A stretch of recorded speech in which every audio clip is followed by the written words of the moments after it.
சங்க காலத்தின் மிகச்சிறந்த அரசரான சோழ அரசர்கள் பத்தி நம்ம இப்ப பார்க்க போறோம்.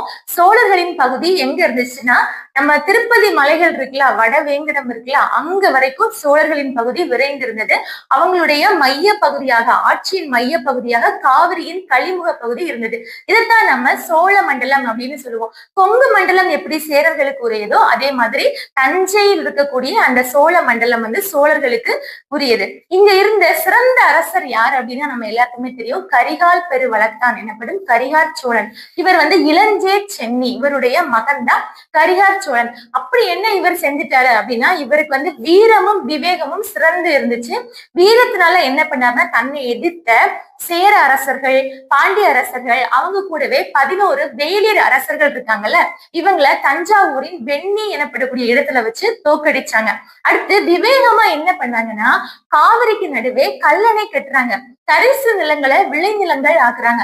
அப்படி எவ்வளவு நிலங்கள் இதனால பயன்பெற்றதுன்னா 69,000 ஏக்கர் நிலங்களுக்கு நீர்ப்பாசனம் செய்யற அளவுக்கு கல்லணையை கட்டுறாங்க. முதல் கட்டப்பட்ட இந்த கல்லணை வந்து இப்பவும் பயன்பாட்டுல இருக்கு அப்படிங்கிறதுதான் ஒரு மிகச்சிறந்த விஷயம்.